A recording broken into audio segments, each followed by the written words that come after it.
Hi friends, welcome to Aryan Quran quest YouTube channel. ఈ రోజు మనం ప్రవక్త నూహ్ అలైహిస్సలాం స్టోరీ చెప్పుకోబోతున్నాం. ఆలస్యం చేయకుండా స్టోరీలోకి వెళ్దాం. ఆదం అలైహిస్సలాం వఫాతైన దాదాపు 1000 ఏళ్ల తర్వాత నూహ్ అలైహిస్సలాం జన్మించారు. ఆయన తరువాత వచ్చిన ప్రజలు ఎంతో నీతిమంతులుగా మంచి జీవితం గడిపేవారు. ఒకప్పుడు బాగా మంచివాళ్లుగా ఉన్న వాళ్లను క్రమంగా శైతాన్ తప్పుదారి పట్టించసాగాడు. శైతాన్ వాళ్లతో మీరు గౌరవించే పెద్దలను గుర్తుపెట్టుకోవడానికి వాళ్ల బొమ్మలు తయారు చేసుకోమని చెప్పాడు. ఆ సమయంలో ప్రజలు పెద్దవారి బొమ్మలకు కేవలం గౌరవం మాత్రమే ఇచ్చేవారు, పూజించలేదు. కానీ తరువాతి తరాలు వాటిని నమ్మి పూజించడం ప్రారంభించారు. ఒక్క అల్లాను భయపడి నమ్మే జీవితం మర్చిపోయారు ప్రజలు. ప్రజలను సత్మార్గంలో నడపడానికి నూహ్ అలైహిస్సలాంను అల్లా పంపాడు. ఆ కాలంలో ప్రజలు 100 ఏళ్లు బ్రతికేవారు. నూహ్ అలైహిస్సలాం దాదాపు 950 సంవత్సరాల పాటు జీవించారు. నూహ్ అలైహిస్సలాం ప్రజలను అల్లా వైపు పిలిచారు. ఖురాన్లో సూరా నూహ్లో అల్లా ఇలా చెప్తాడు: అల్లాకి తిరగబడితే శిక్ష రానుందని వారిని భయపెట్టు. నూహ్ అలైహిస్సలాం ఇలా అంటారు: ఓ నా ప్రజలారా, నేను మీకు స్పష్టంగా హెచ్చరిస్తున్నాను. ఒక అల్లాని పూజించండి, ఆయనకు భయపడండి, నా మాట వినండి. అప్పుడు అల్లా మీ పాపాలను క్షమిస్తాడు. నూహ్ అలైహిస్సలాం ప్రజలందరినీ పలకరిస్తూ వారింటి వరకు వెళ్లి దైవపరమైన సందేశాన్ని చెప్పేవారు. వ్యక్తిగతంగా బహిరంగంగా వారిని మార్చాలని ప్రయత్నించేవారు. ఇది 950 ఏళ్ల పాటు కొనసాగింది. కానీ కొద్దిమంది తప్ప మరెవరూ విశ్వాసం చూపలేదు. ఆయన ప్రజలు ఆయనను హేళన చేస్తూ వచ్చారు. నీ మాటలు నిజమైతే చెప్పిన శిక్షను తీసుకురా అని వారు ఛాలెంజ్ చేసేవారు. కాలక్రమంలో ప్రజలు ఇంకా చెడిపోయారు. అప్పుడు అల్లా ఇలా అన్నారు: ఇప్పటి వరకు నమ్మిన వాళ్లను మినహాయించి ఇంకెవరూ నమ్మరు, కాబట్టి నువ్వు వాళ్ల కోసం బాధపడవద్దు. అల్లా సాంత్వనతో నూహ్ అలైహిస్సలాంను ధైర్యపరిచాడు. అప్పుడు నూహ్ అలైహిస్సలాం తన ప్రజల గురించి అల్లాకు ఫిర్యాదు చేస్తూ దుఃఖంతో ఇలా అన్నారు: అల్లా, ఈ చెడ్డవాళ్లలో ఒక్కరిని జీవించనివ్వకు, మిగిలిన సజ్జనులను క్షమించి రక్షించు అని ప్రార్థించారు. నూహ్ అలైహిస్సలాం అల్లాను మొరపెట్టుకున్నప్పుడు అల్లా ఒక భారీ నౌక నిర్మించమని ఆయన్ని ఆదేశించాడు. కానీ నూహ్ అలైహిస్సలాంకి అంత పెద్ద నౌక ఎలా తయారు చేయాలో తెలియదు. అప్పుడు అల్లా జిబ్రయీల్ అలైహిస్సలాంని సహాయానికి పంపాడు. నూహ్ అలైహిస్సలాం ఒక కొండ మీద నివసించేవారు. అక్కడ చెట్లు కూడా లేవు, నీరైతే చాలా దూరంలో ఉంటుంది. ఆయన చాలా చెట్లు నాటారు. వాటిని పెరిగిన తర్వాత కోసి కష్టీకి కావలసిన కలప సిద్ధం చేసుకున్నారు.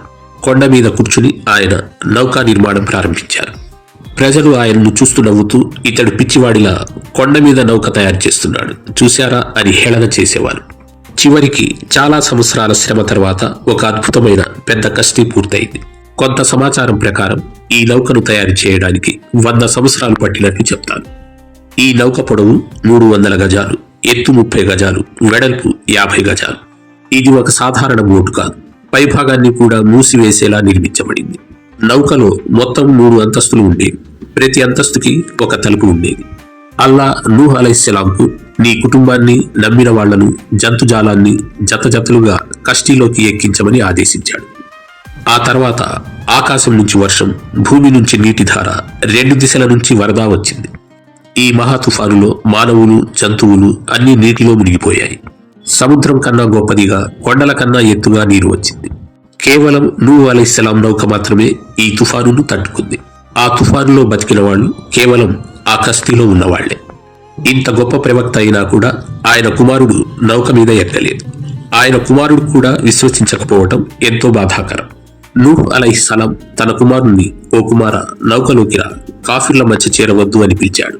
కానీ కుమారుడు, నేను కొండపైకి ఎక్కుతాను, అది నన్ను కాపాడుతుంది అని చెప్పాడు.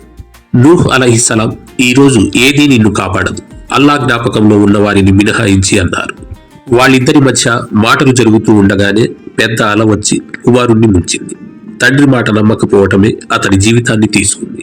తన కుమారుడు తన కళ్ల ముందే మునిగిపోతుండగా నూహ్ అలైహిస్సలాం కన్నీళ్లతో అల్లాను మొరపెట్టుకున్నాడు. ఒక తండ్రిగా అది అత్యంత దుర్భర క్షణం.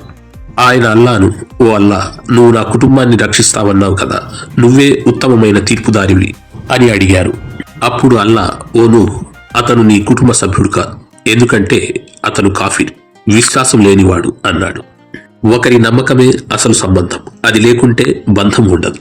నీకు తెలియని విషయాలను గురించి నన్ను అడగటం మానుకో అని అల్లా హెచ్చరించాడు.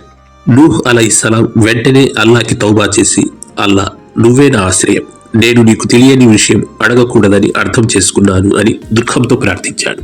నువ్వు నన్ను క్షమించకపోతే, నన్ను దయతో ఆదుకోకపోతే నేను నాశనమవుతాను అని మొరపెట్టుకున్నారు.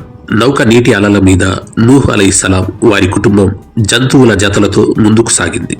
అల్లాని నమ్మిన వాళ్లంతా నౌకలో సురక్షితంగా సాగిపోతున్నారు. ఈ మహా తుఫాన్ నుంచి ఎవరూ తప్పించుకోలేదు, నౌకలో వాళ్ళు తప్ప. ఆ తుఫానులో బతికిన వారు కేవలం నూహ్ అలైహిస్సలాం మరియు ఆయన తోటి ప్రయాణికులు మాత్రమే. వారే అల్లాకి నమ్మకంగా నిలిచినవారు. వారు ఆ నౌకలో మొత్తం 6 నెలలు గడిపారు. చివరికి అల్లా ఆదేశించడంతో తుఫాను ఆగిపోయింది. అల్లా భూమిని నీటిని ముంగివేయమని ఆదేశించాడు. భూమి నీటిని పీల్చుకుంది. అల్లా ఆదేశంతో నౌక జుదీ అనే కొండపై ఆగిపోయింది. అల్లా నూహ్ అలైహిస్సలాం మరియు ఆయన ప్రజలతో ఇలా అన్నారు: శాంతితో కిందకు రండి. మిమ్మల్ని మరియు మీ తరాలపై నేను బహుళ ఆశీర్వాదాలు పెడతాను. ఇప్పుడు భూమిపై మనుషుల సంతానం నూహ్ అలైహిస్సలాం నుండే ప్రారంభమైంది. జంతువుల ప్రతి జాతి కూడా కస్తీలో నుంచే తిరిగి మొదలైంది. నూహ్ అలైహిస్సలాంకు 3 కుమారులు ఉన్నారు: సామ్, హామ్, యాఫిస్. వీరిలోనే భవిష్యత్తు ప్రజల జాతులు ఏర్పడ్డాయి. సామ్ వారసులు తెల్లటి మిశ్రమ చర్మం కలవారు, అరబ్, షామ్, ఫిలస్తీన్, ఇజ్రాయిల్ ప్రజలు. హామ్ వారసులు నల్లటి చర్మం కలవారు, ఆఫ్రికా, ఇండియా, ఈజిప్ట్ ప్రజలు. యాఫిస్ సంతతి వారు గోరు వర్ణం కలవారు, చైనా, జపాన్, కొరియా, యూరప్ ప్రజలు. నూహ్ అలైహిస్సలాం 4వ కుమారుడు కినాన్ కాఫిరిగా ఉన్నందున నీటిలో మునిగిపోయాడు. అతని వల్ల ఎటువంటి సంతానం లేదు. అల్లా ప్రార్థనకు ఎలా స్పందించాడో ఖురాన్ చెబుతుంది. అల్లా జ్ఞాపకంలో ఉన్న వారిని మాత్రమే అల్లా కాపాడ్డాడు. భూమిపై మిగిలింది ఒక్క సంతతే, అది నూహ్ అలైహిస్సలాం సంతతి. ఆ తుఫాన్ అయ్యాక కూడా నూహ్ అలైహిస్సలాం ఇంకా 350 సంవత్సరాలు బ్రతికారు. ఆయన మొత్తం ఆయుష్ 950 + 350 అనగా 1300 సంవత్సరాలు. చివరికి నూహ్ అలైహిస్సలాం మరణించారు. అల్లా ఎవరిని శాశ్వతంగా ఉంచడు, ప్రవక్తలను కూడా. నూహ్ అలైహిస్సలాం నౌక ఈ రోజు కూడా ఉంది అంటారు. టర్కీ దేశంలో శోధకులు ఆ అవశేషాలను కనుగొన్నారు. ఖురాన్లో అల్లా నిజంగా ఈ సంఘటనను మనం ఓ గుర్తుగా నిలిపామని చెప్పారు. ఒక్కసారి ఆలోచించి పాఠం నేర్చుకునేవారున్నారా? ఈ కథలను కొంతమంది తిరస్కరించవచ్చు, కానీ నిజమైన ఆధారాలను ఎవరైనా తిరస్కరించగలరా? నూహ్ అలైహిస్సలాం కూడా ఈ సంఘటనకు గొప్ప సాక్ష్యం. ఇదే నూహ్ అలైహిస్సలాం యొక్క అద్భుతమైన కథ. తదుపరి మీరు ఏ ప్రవక్త కథ వినాలనుకుంటున్నారో కామెంట్లో చెప్పండి. మీకు ప్రవక్తల కథలపై ఆసక్తి ఉంటే దయచేసి నా ఛానల్ని సబ్స్క్రైబ్ చేయండి. ఇది మీ ఆర్ఎల్ Quran quest YouTube channel. For more interesting Islamic stories, please like, comment, share and subscribe my channel.